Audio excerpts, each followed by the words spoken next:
evening, Council. Thank you for your patience. My name is Amr Shergill, Elk Grove, father of three. Before we begin, please, I want to thank you all for the hours you put in today. We've seen a lot of volunteers who are doing fantastic work in Elk Grove, and I know you all put in a ton of hours also, and you're not getting an award tonight, but thank you for all that you do for Elk Grove. I know that sometimes we come out here talking about different issues, but I don't want that to get in the way of the fact that I know you work very hard at the jobs you do.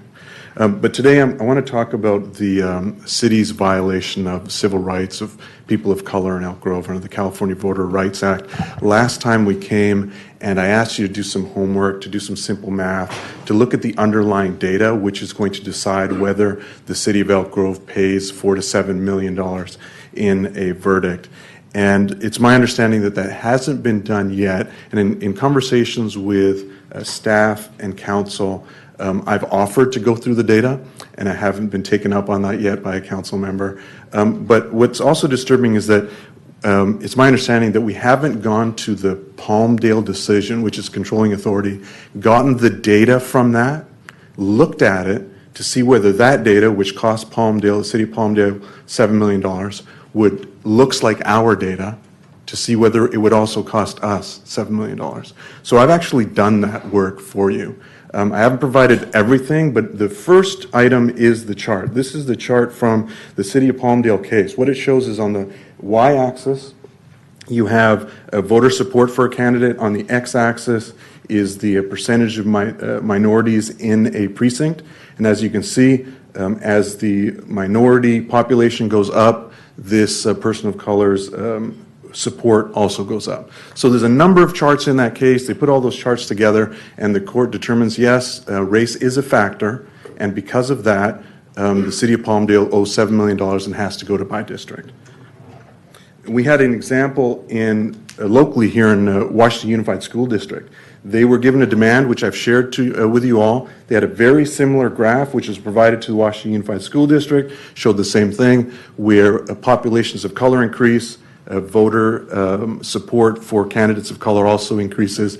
That's race is a factor in voting, and because of that, Washington Unified said, you know, we don't want to litigate, we don't want to spend millions of dollars, let's check the data ourselves. They did that, and they're switching to a by district, and that's just up the road here. Finally, this is the data for the city of Elk Grove. This is the chart for the city of Elk Grove. On the y-axis, it shows support for candidates of color. On the x-axis shows percentage of populations of color in precincts. So this is 60% of all of the voters in Elk Grove. I want to thank the clerk for providing that data. That's the same data which was given to you at the last presentation. I'm going to go over just a couple of seconds, a little bit on my time. It's the same data which you were provided. I've reformatted that in the type of presentation that the court will get in this case to determine whether race is a factor in Elk Grove and whether we will pay $7 million.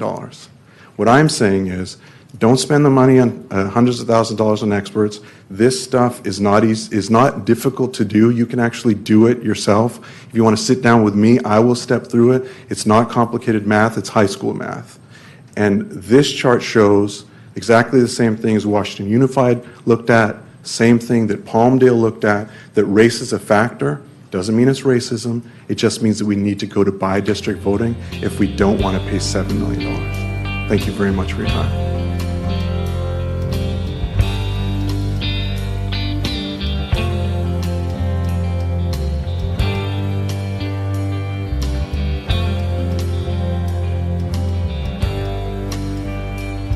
My pain